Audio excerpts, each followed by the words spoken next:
today's topic is pretty catchy. It's how to deal with too much success. Well, this is a way of putting it. Well, the company just overgrew the old architecture, and we are now involved in a transition phase, like integrate all the systems, obviously with no downtime and being able to deliver to our end users in the same way. So this is what we're going to cover today. It's, first of all, an introduction about Spil Games, who we are, what do we do, and how success became a problem for the company, and how are we trying to tackle that issue, dealing with scalability in 3 levels. So being able to scale the throughput, being able to scale our data storage, and also being able to scale as an organization. So, okay, this is me. I have a background in mobile Java development, and I started doing Erlang for one of the few Spanish Erlang companies, Lambda Stream. And then I did some Erlang abroad already in the telecom world, and beginning this year, in January this year, I joined the Spil Games crew. So Spil Games is basically a game gaming platform. We do develop games. These are some of our single-player games and mobile games, but the thing that we do most is licensing games, like Galaxy Live or real-time games, social games as well. And here you can see a picture of one of our portals, where you can see you can choose between plenty of games, and you have most played games, so you can actually go fast to them. An advertisement solution integrated in the portal, and you can get something with platforms also going on with the App Store link in there. So we are just a social, casual gaming platform, and we're serving to more than 190 countries worldwide. That was really surprising to me when I joined the company, because I didn't know the company by name. And well, basically when we started looking at the data, it was surprising to me. I mean, some countries I wouldn't expect to have even an internet connection, you know, and they were playing in our portals. It was like, wow, okay. And we deal with more than 100 million unique users per month. We consider a unique user a person that comes back at least a second time in a month and spends at least 10 minutes in the portal. So it's not like accidental click on Google, it's someone that actually goes there and plays. And we're going multi-platform as well, so basically most of the business that we were doing in the past was web, but we're also going mobile and native for iOS and Android. Have more than 300 employees and offices in the Netherlands and in China.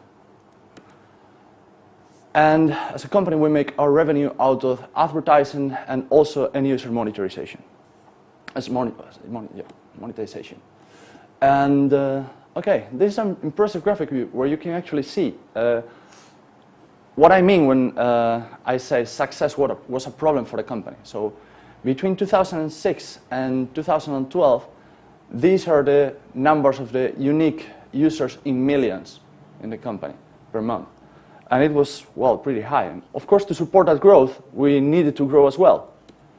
So this is the number of engineers in the tech department of the company from 2008 to 2012, which is like an impressive growth. The problem was, did we actually have control of what we were doing? Well, we had an old architecture based on a LAMP stack with Nginx instead of Apache, and mostly PHP with some Python as well, MySQL as a storage, and Memcache solution. So this is more or less how it looked like. We had the portals and the third-party games that were just using a big API to talk to our services. Those services talk to each other to retrieve some information either from a Memcache or from MySQL databases and compound a big response and take it back to the client. So the entry point was mainly HTTP. And then there was these horizontal layers of services. They also communicated to each other via HTTP. So in complex requests that require several services to interact to gather different pieces of the user information, that meant there were a couple of HTTP jumps per request, which is really not very good for performance. And we started with a single-player static site in 2006. And well, we went through a big boom, also with Facebook involved as a gaming platform, and we grew to a multiplayer social gaming platform. And on the way, we added the ability for users to search for games and to register themselves so we can actually remember who they are, offer them products that are more in line with what they have played before. We added email notifications and keeping track of the high scores, and users can actually feel interested in coming back and play again. And also add friendships so they can actually compete with their friends. And well, since we have friendships, it's nice that we actually allow the users to express themselves in the platform so they can actually generate their content and comment on the stuff they like and the stuff they don't like. And we keep track of the activity feed so you can see a friend of yours has been playing some game and you definitely want to go in and beat him. Social networking support, we're integrated with Facebook and also with Hives, which is a big social network in the Netherlands. So we added a lot of stuff very quick. And we ran into luxury problems. So very common case, but some of you has been here before, basically, when you put more people on a project and the project actually goes slower because managing it is just a mess. You have no possibilities for sharing the data because it's being used from everywhere, just using native lifts, and it's quite difficult to scale it.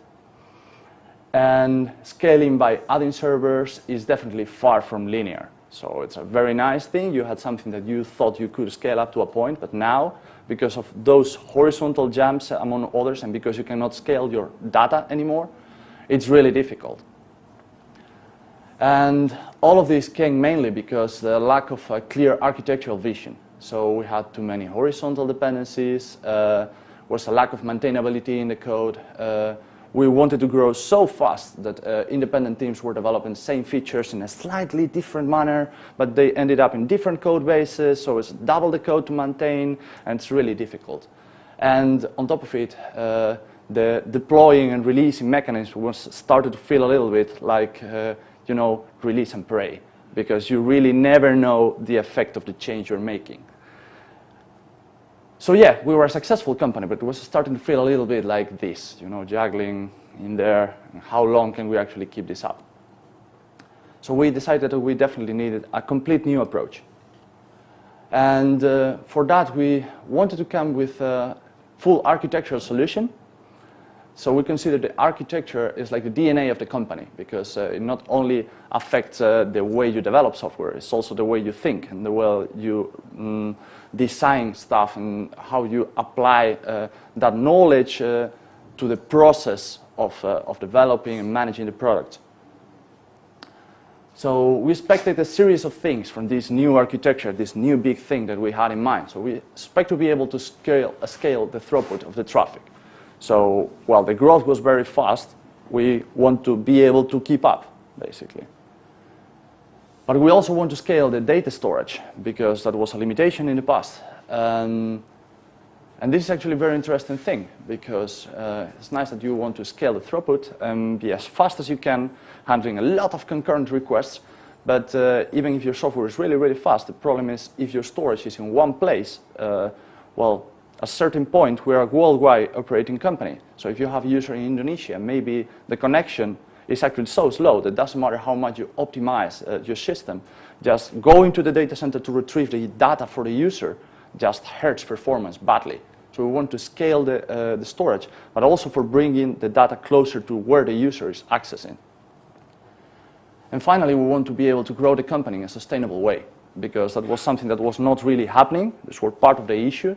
I mean, just trying to keep up with this level of requests, we started bringing more people in, creating more teams, and pushing hard, but it was not really a nice, scalable solution in management of human resources either. So these are the new technologies that we came up to use for the new architecture. And it's like funny, because two of them we were extensively using in the past. So we decided to stick to Nginx because we were very happy with it, basically. We could do a lot of stuff, it was flexible, we could add modules, and it's nice. And we decided to keep MySQL as well. But it's like, yeah, we want to keep MySQL because we have a huge volume of data stored in MySQL, and because we have very nice database experts in-house. At the moment, one of them is actually speaking here in London in the Percona conference. And But we definitely needed something else. It's not only MySQL that we need. We need something that allows us to migrate the data from one place to the other, someone that makes the sharding transparent to the programmer, something else. You know. And as a core development language, we chose Erlang. And, well, why we chose Erlang? Erlang developers in the room, I see a couple of them. Okay. Basically, because, well, it's a functional language, something we like, and it's a very high availability language. It's designed for telecom solution, and it has proven to be really, really, really highly available. And it's very nice at concurrency, distribution, and fault tolerance. So we can actually isolate the request, an independent process, the request goes wrong, doesn't affect the rest of the stuff that's going on. Systems are alive and they are robust and they can maintain themselves, and we can distribute them between the different clusters. This is a very nice bullet point. We can do more with less. With Erlang, we write less code, and that few code is easy to maintain, easy to understand, and performs really well.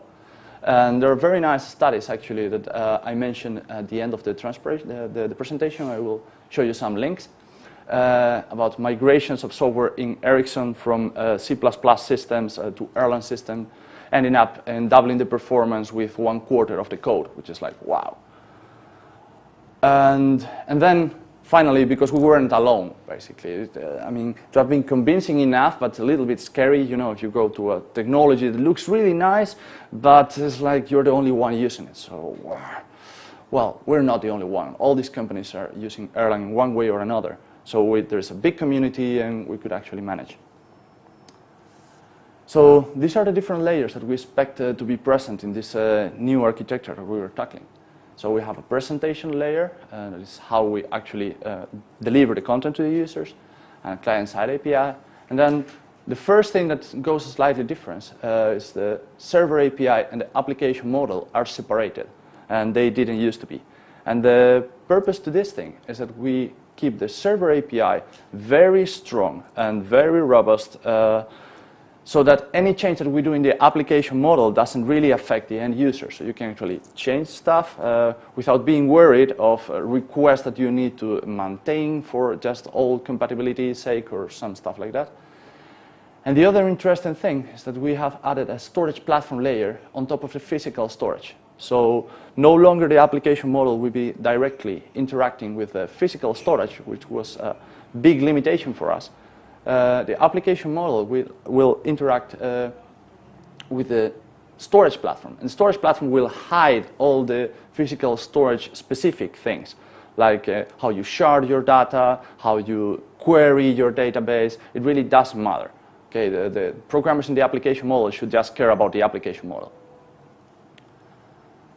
Okay, so before we mention three things: the throughput scalability, the data scalability, and the organizational scalability. So the first one of them is how we actually manage to scale the throughput.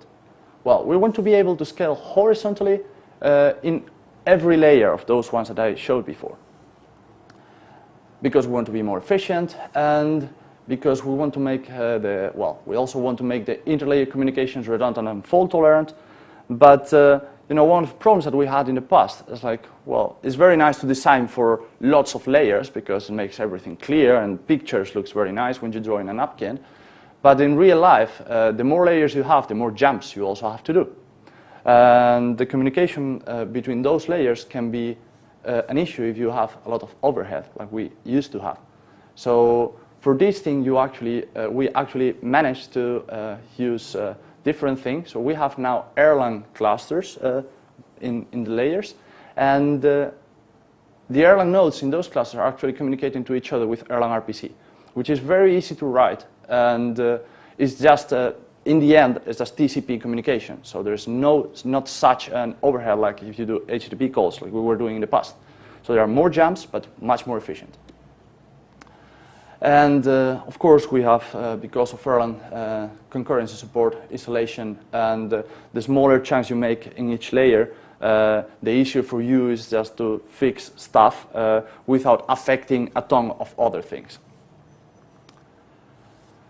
So this is a big picture on how we actually pile those layers. So this is the server API, And here you can see the application model and the storage platform. So, starting on the top, some things that you can actually notice is that there is a different number of interface grouped by functionality. So user functionality will be in the user interface, high score related functionality will be the high score interface, profile functionality over there, and you can scale these ones separately. So you can assume this one is one Erlang node, and the other one is another Erlang node, and you can just scale them independently. So this is nice, but the key factor for the interfacing thing is that they are very well defined. For these interfaces, what we use is something really old school, but it actually works very nice for us. We use a big XML document. And that might be a surprise, actually, but it's actually something that works very nice. Have a big XML document in a project. That project we can include as a normal dependency. We use rebar for managing the dependencies of our source code. And that big XML document gets sort of compiled through an XSLT, and then we use a project that's called Picky. Does anyone here know about Picky? Well, Picky is a very nice thing that allows you to define your structures in a language, very easy, very easy to read. So we transform our XML into Picky, data definition language, and then the Picky stuff gets compiled and magically generates not only Erlang records for you that define all your data structures and all your inputs and outputs from the interface in a very strong manner, but it also generates a validation for those inputs. So if you just provide something to one of those interfaces that doesn't really fit into the typing system that you have defined in the XML document, it will complain immediately. And also it generates translators for that thing. So it generates code that allows you to pick one of those Erlang records that Picky generates and transform it to protocol buffers or transform it to JSON. And you don't really have to write the code for it because Picky does it for you. And that's the way we actually keep it strong. Right? So we define it in an XML document, and then we have a lot of generated code from there that allows us to keep a very fixed structure that we can reuse different ways. Okay, so that's about the interfaces. Second thing, the application model is the one that actually implements the logic. So, for example, in this case, for a user node, you really need to access different buckets in your storage platform. And combine them somehow. Okay, that's actually business logic. That goes to the application model layer.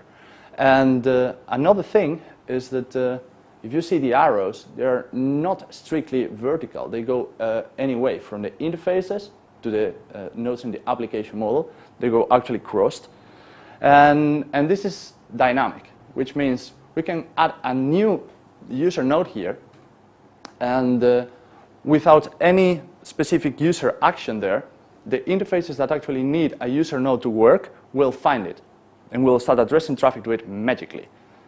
And that we do by scanning the network periodically with Erlang. So periodically, each now and then, the interfaces know which type of application model nodes they require to work. They will just find those, and they will start to address traffic to them. And okay, well, but that's not really efficient, you know, since you add a new node, you have to wait a little bit for the network to be rescanned, so you can actually find a new node and start putting traffic there. Well, it's definitely more efficient than human action, okay? And the cool thing about it is that the other way around, it works instantaneously. So if this guy goes away, immediately the interfaces that were using it will find another user node that they can actually use. And that doesn't require network scanning or nothing like that, it's just basic monitoring. And it works pretty cool. So that gives us the possibility to scale, as I stated before, in every layer. Basically, we can put more nodes of type user if we want, because the logic that is implemented there is really, really complex, while we need less nodes for the high score because that's fairly simple. Okay. And finally, the storage platform organizes the information in buckets. So it does mainly two things. It shows the application model an ideal interface to interact with the data. So it's like, okay, I want high scores for this guy. There you go. And the interface is fairly simple. It's definitely NoSQL. And it groups whatever magic is happening below here. The storage platform interface is also defined with Piki. So in the end, what you get back is a nice record with fields that is protobuf encoded to actually help dealing with the versioning issues that you might have. And it hides all the complexity. It doesn't matter how many actual shards you are using in your database solution for storing the user info, because when you request to the user bucket, that one will go and fetch it for you. You don't really need to know as a user. Something very nice. All right. Now, just a detail about how we're doing this, because this is something that was a small issue for us and started getting more and more complex. Like, okay, we have a big Erlang cluster here, and we want to be able to scale individual subsystems. So we are releasing a lot of Erlang nodes in the same machines. Okay. But if you look at the picture again, if you just reminded, the connections are vertical. There are no horizontal jumps. It's always from the interface layer to the application model to the buckets, right? So if we just keep the cluster fully connected, there's a lot of stuff that we don't need, and we have a huge number of open connections just to keep the cluster connected, and we don't need it. Okay? So what we are using for deploying are hidden nodes in Erlang. So each node only specifies the nodes it needs, and then we have a library that will find those nodes through the network, and it will only connect to those. So well, yeah, okay, but it sounds like overcomplicating an issue that shouldn't be that difficult.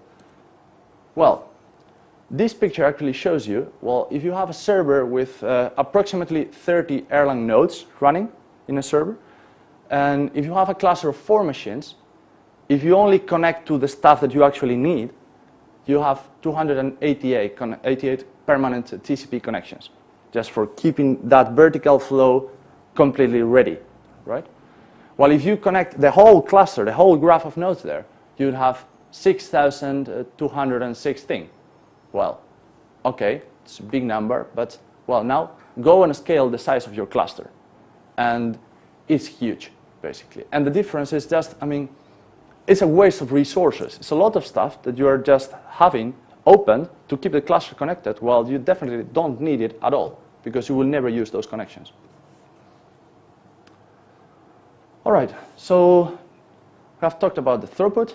Now, how do we actually scale the data?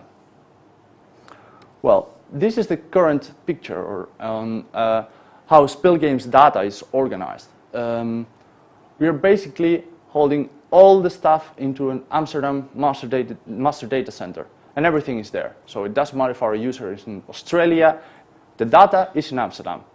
And that's definitely a bottleneck. So we want to go to a solution where we can actually distribute according to the traffic we have, and well, this is just an example in a picture, but distribute the different data centers around the world, right? But not only that, we really want to be able to have also these blue thingies here that are satellite data centers, and of course have the full data center network completely connected. Now, what are these satellite data centers and why are they different? Well, master data centers are supposed to be there, always, okay? Highly available, this stuff. But you know, we have been actually looking at stuff happening in other companies and relying permanently on what happens in your data center. And for example, recently in New York, all these facts with Amazon data centers going wrong. Okay. We don't want to be there, and for that, we have created this satellite data center solution. So these satellite data center are, and I'm skipping to forwarding to a couple of slides later, memory-only storage, just to make your stuff go faster. Okay, and it will eventually write the stuff in a permanent data center. But what that means is that you can speed up really a lot, but if you lose a satellite data center, nothing happens. So we want to scale the data, and we want to shard the data based on the user location to improve the access to the data. We want to be able to migrate the data, and that migration, we can do it in 3 levels. First of all, we want to be able to this bucket illusion that I mentioned before, that's the only thing that is seen from the application model, want to be able to change it. Like, okay, now I want the application model to see another field, and I don't care if it's in the same table or 3 tables away or whatever. So we want to be able to migrate from one version to another. Something that our platform allows us to do, just by defining that you, for example, want to go writing always in the new version while reading in the old one, if available, so you can actually migrate step by step. And you can individually decide that for a global identifier, you want that piece of data to be in a specific version of the bucket and not in another. So you can actually go jumping one by one. But also we want to be able to easily migrate the data from one shard to another. I mean, imagine you just have another shard because you need it. You want to be able to keep the balance. Okay? It's not really helpful if you have 3 huge shards and then one that's empty. It's like, yeah, okay, you have another shard, so you should be able to handle now, but you really need to migrate that data because otherwise you are in the same situation. And also, for the whole purpose of giving the user closer access to the data, you want to bring the data closer to the user by migrating it. So if you have a user that used to access from France, it was going to the Amsterdam master data center, but the 9th time in a week that the user access from LA, then we probably want to migrate the data to one of those data centers in North America. Okay? So in a big view, how does this all work? We have global identifiers with similar meaning that you have in key value storage. Every bucket GID operation is atomic. So that's really important. If you have a bucket that represents the high score of a user and the GID that represents the user, any operation you have there is atomic. It doesn't matter if you are storing that high score information in non-MySQL tables, all of them sharded. The moment you actually perform the operation through the storage platform, you have the safety that if you are doing some operation for a bucket GID, it will be completely atomic. And then we have 2 types of storage. We have cache storage that will make our whole system to go fast, and persistent storage. And 2 types of operations. Optimistic and pessimistic. Okay, what do I mean with this? The global view is optimistic operations will go always to cache first. And they are meant for stuff that is really important to access quickly, but you don't really care a lot about it being persistent. So it's not sensitive data. If you lose it, well, it's not a desired thing, but nothing happens. Okay? For example, imagine you are storing something for a user's activity feed. Something that you really want to be available as real time as possible so that the user friends can actually see what the other guy is doing, right? But if you lose it, it's like, well, okay, I lost that this guy was playing this game for a while. It's not really that important as long as I don't mess with the guy records and all this stuff. It's not really important. So those operations go always to cache first and then eventually get persisted to disk. While you have other operations that are really, really important, or pessimistic operations. And those ones, you really want to ensure the data is persisted. So first of all, I mean, for those operations, you don't really care if it takes long. You really want it to work. So you issue the operation, wait until it's persisted into disk, then you update the caches as needed, and then you return. Okay? So, something I mentioned before, satellite data centers, they do not have a DB. Okay? They do not have persistent storage. They only have the software of the storage platform and a cache. So we can actually manage to put satellite data centers just in an area of the globe to speed up the traffic. We can even rent satellite data centers on the cloud for a couple of weeks if we expect a huge peak in traffic in some area. Okay? And if we lose one of these, well, it's definitely not something you really want to happen, but it's not a big impact, basically, because you lose what was cached for improving the read access, and you lose those operations that were performed in an optimistic way. So those operations that you had already stated, okay, it's very nice if I can write this and persist it as soon as possible so others can read it, but it's not really sensitive information, well, you lose that because it's eventually consistent, so eventually it will be written in IDB, but the moment you lose it, the stuff there might be a lot of stuff that was in this cache that has not been persisted yet. Okay. The other scenario is what happens with master data centers. So dealing with catastrophes, like something goes really wrong. Okay? I mentioned before that losing a master data center is not something that our storage platform takes well. I mean, it's not a desired effect, right? So, well, we know this stuff happens. So what's actually the scenario that we're facing when it happens? Well, in this case, we have a very low-level MySQL replication between both DBs. And if you just lose one of the data centers, what happens is, well, all the optimistic operations in the cache of that data center that's gone are gone. All the information that was cached there, well, no, not anymore. But the latency of this MySQL replication is what's going to determine how much sensitive data you're losing, basically. That's the only thing you're losing, because for the rest, you will have you will be enabled to access all the data that was stored in that data center for a while until your operator analyzes the situation and says, okay, this is really a big catastrophe, an earthquake, or I don't know, I mean with an excavating machine just breaking some wires or something really bad that should not happen, or, well, this is just a temporary denial of service attack and we can fix it first or whatever. So you have that interval of half an hour or an hour where your operator decides to actually modify the DNS rules to route the traffic to another data center. Okay, but that's just downtime for one data center. But your sensitive data has been only lost for the time that it gets to this MySQL replication to actually put the data in another data center storage. Okay, so I don't know, just guessing, but cross ocean, depending on how your MySQL behaves, a minute, okay? Something bad, you're losing data, but it's not really horrible, okay? And yeah, so that's it. Now, another small bit about these optimistic, pessimistic operations. Now that you have seen the flow, well, just one more thing about this one. It's actually another curious thing is I mentioned that, well, okay, the data center goes down, so you cannot actually access what's in there.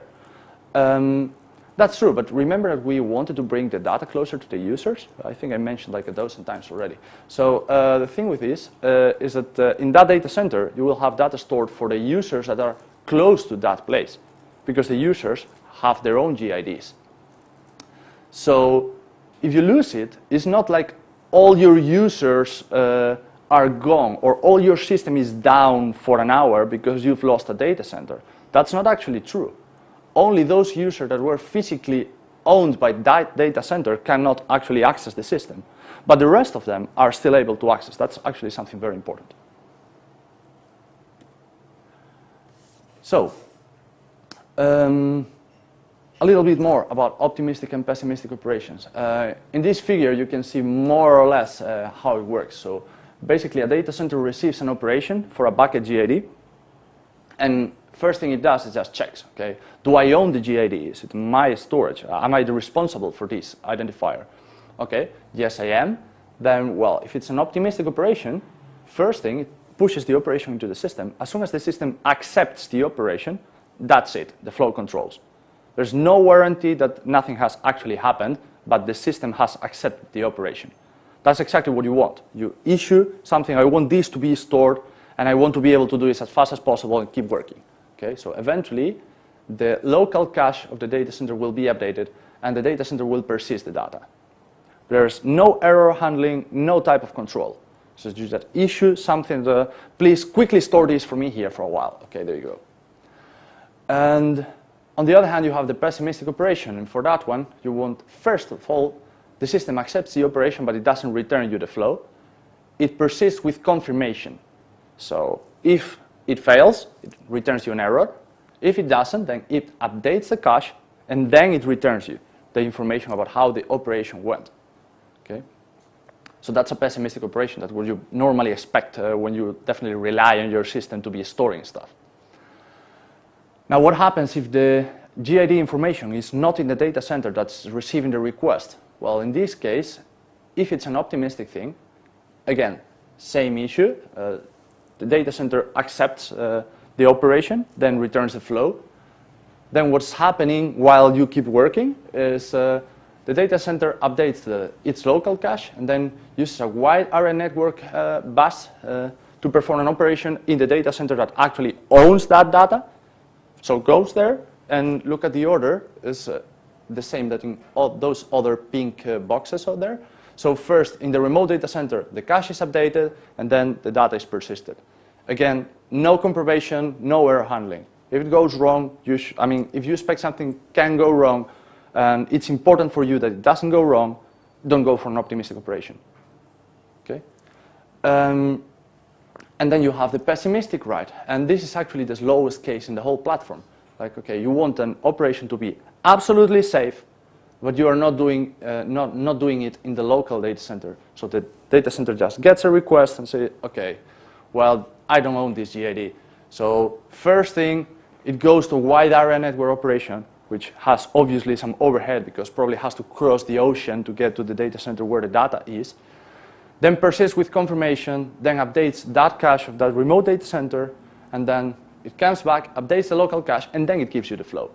So it's a long-term operation. Okay?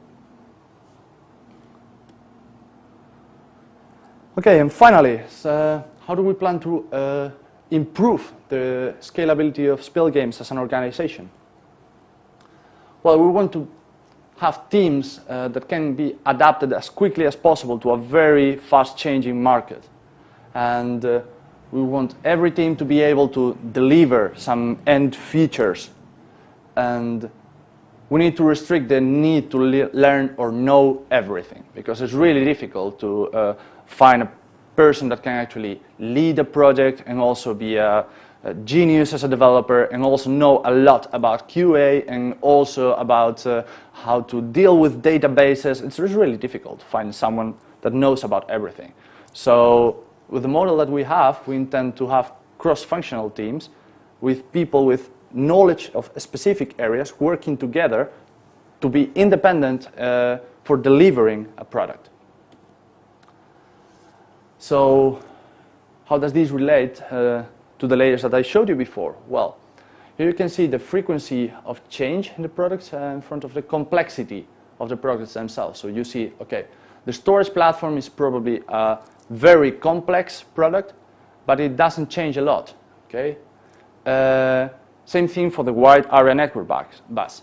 Then you have stuff that even if it's not so complex, you definitely don't want to change it a lot, like the API, for example. Okay, changes in the API are always difficult. Okay, we support them with this mechanism I mentioned before. We can handle them, but it's not like you really want to be changing it all the time. You'd better think about what you're doing. Okay, so then you also have some other stuff in the middle, the event handlers, the buckets for the storage. Okay, it's definitely not as complex as the storage platform mechanism. Right, but you might want to store your data in a different bucket because it offers a different view to the programmers that fits better into the business logic. Changes into the application model. And then finally, the stuff that changes the most. Just in the end, we're a company that even a product that is not a backend for a telecom solution which receives a lot of requests, high availability, but there's no real user seeing what you do. Okay, they see the effect of what you do because with your company they can call faster and they get better network coverage, whatever. This is different. In the end, users are actually judging what we do because they go to our portal, so they use our native applications and they enjoy the experience. So the circles are also representative in size. So we have architectural experts taking care of the complex things. We have backend engineers taking care of the intermediate complexity backend stuff, like designing the buckets or thinking about the business logic. And then finally, we have front-end engineers that should actually make the user experience as nice as possible by improving the elements in the user interface and creating nice event listeners for the JavaScript stuff to make all the things go smoother. So this is, again, same layers, how we structure our people.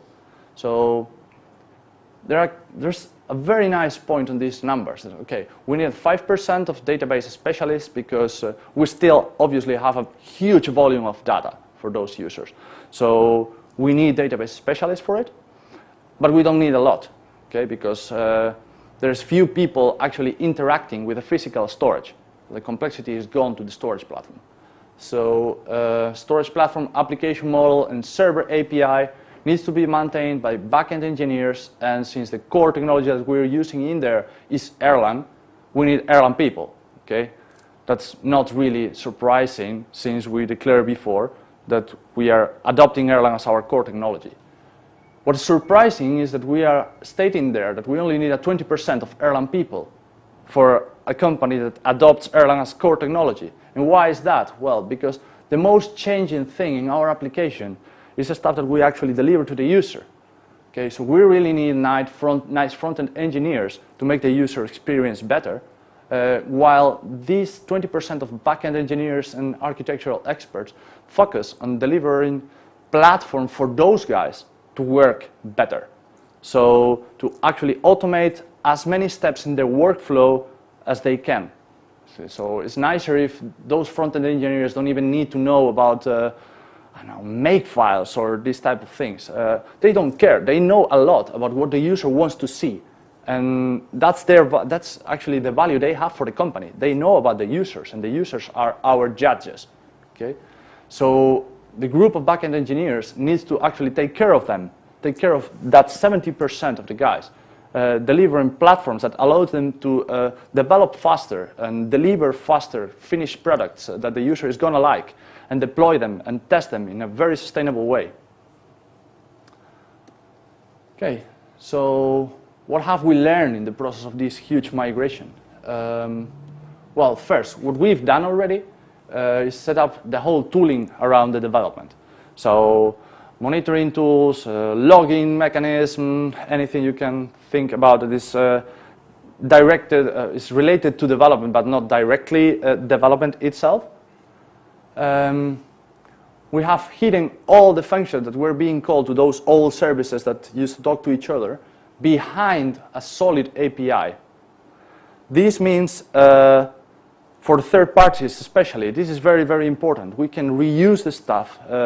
We can change anything that we want, and we will not affect our third parties. So the game companies that are actually developing games for us can talk to that API. They don't care what's behind. And we don't care about hurting them by changing application stuff because it's completely hidden behind that API. So this step actually gives us the freedom to change things. And we have tested the interlayer communication with live traffic, talking about volume here. And we have checked it actually works very nicely. We have set up development and deployment processes, and we have full vertical slices already live. So piece of an interface with a couple of pieces of application models and a bucket that is being used for storage.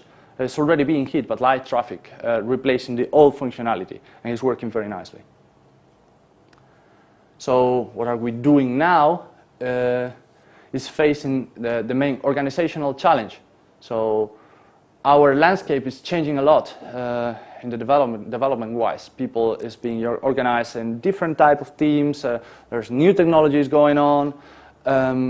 Want to make them more independent by improving those platforms we give them to work. And we obviously want to train the current workforce into all these ideas. We're adding the geographical storage capabilities for our storage platform, okay, which is already solid on live and being used, but still, as I showed you before, only one master data center. That's all we have at the moment. And Backend and frontend are being released now, probably as we speak, because we're replacing stuff every day. Okay? And we will have the next data center in early 2013. So we'd better rush up with these geographical capabilities because we're going to need it. Okay, and big overview.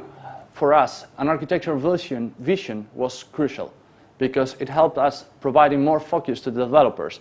We keep them in track, they focus on what they do best, and they deliver. Decreases the risk of chaos.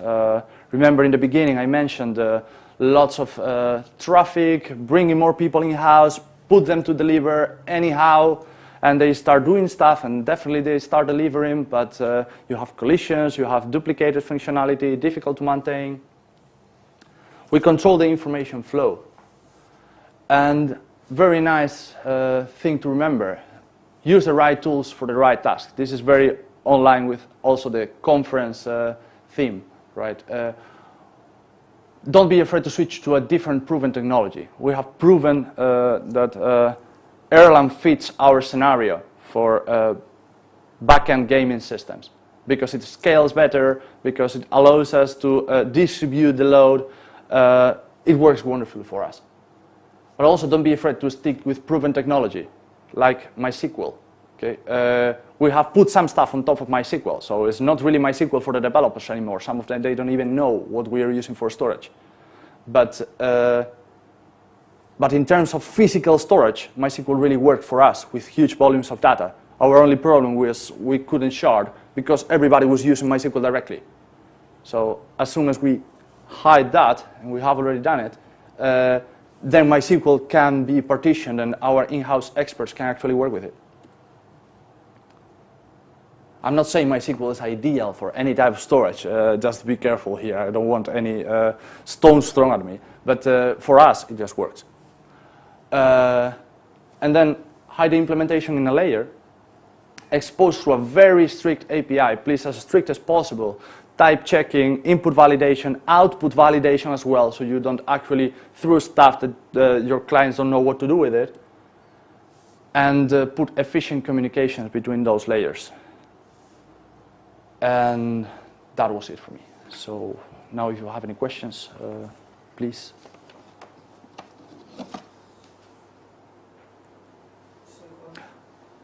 Yeah. Just bear with me for a second. I think with the mic it will be better for recording. Oh, thank you. There we go. So have you got any numbers for like once you started deploying the new Erlang version, how much more efficient it was? Have you got any sort of like quantifiable numbers, like, you know, you use half the number of servers or something like that? I can tell you some stuff. I didn't put the numbers on the slides on purpose because at this moment of the migration, it's slightly difficult to get accurate measurement because there's a lot going on. Basically, some of the services hasn't been migration to the new application model. So what we have built is Erlang adapters that talk to the old PHP stuff and return the exact same information format in the new API way. So basically, well, how you actually measure that, I mean, it's even if you do it really, really nicely, you can be as good as your old solution was because you're using your old solution. Well, so why then I'm so brave to stand here and tell you that it's better? Well, the thing is that we have refactored the API, so it's solid. And together with the API, we have refactored some other stuff, like authentication mechanisms that used to go between those services happening per request in different horizontal jumps. And now all of that is completely changed. So even when we're calling the old services being adapted, I think for our staging platform, the response time used to be, for an old request from top to bottom, like 110 milliseconds or so. And with a new one, we're around 70. And still calling the old PHP services. So still not even in the native Erlang implementation, which will be much faster. And for other things, we also have, well, for example, the implementation where we tested the whole interlayer stuff was just a profanity service to just filter out words from the user comments. that thing used to run in 10 PHP services. Now it's running in 4 Erlang servers. And the servers are at 20% of the loader, so it's just amazing.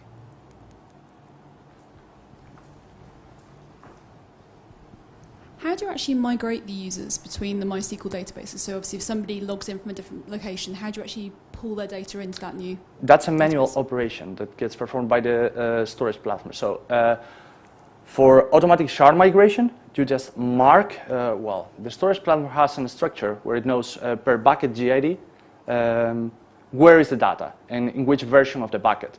So per version of the bucket, you have a pool of connections that point to different databases, right? So you can mark that you want to migrate that bucket GID pair to a new version, and that version is stored separately. So the system will automatically read from the old one, write in the new one. Once it's the new one, it marks it, flip, and then it always goes to the new one. So it's not like we have a script doing the migration of the data. We don't.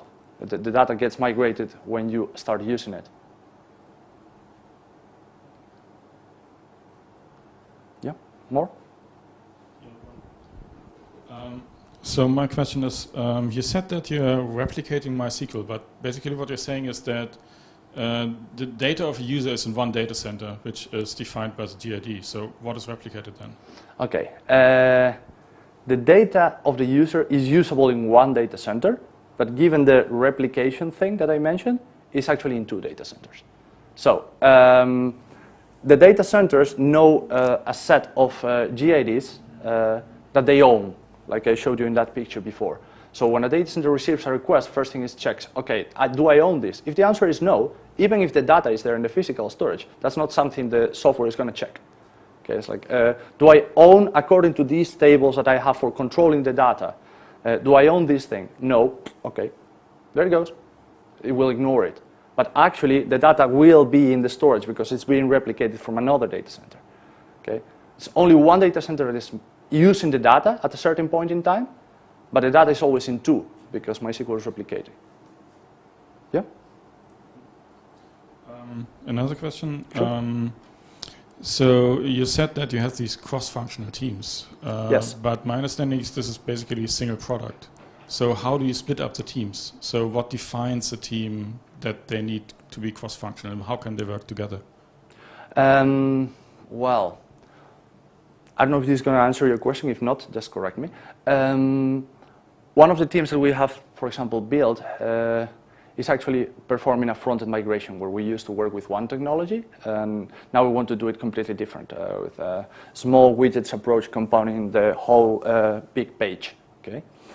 So for that, we first identify the needs that we have. So, well, we need people that is able to understand the widget mechanism that we want to use. We need a backend engineer or 2 to provide a platform where developing those widgets with very few backend knowledge is possible. And then in the end, we're building a front-end widget. So we need people that knows about front-end stuff. So you select the people that you actually need for the task by identifying the task that you need to perform, focusing first on delivering a platform so the guys can actually perform. And that way you make them independent. And one last. Yeah.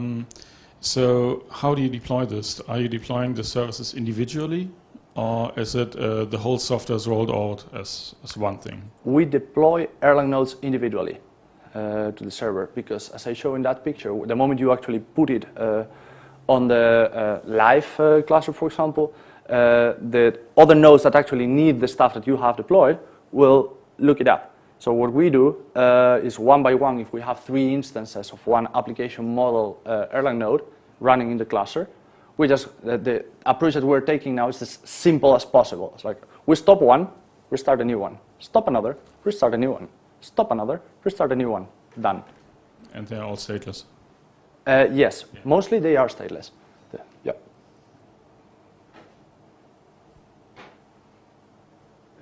More? Oh, thanks a lot. Excellent, thank you very much. As I said, on your way out, if you could just indicate, tap your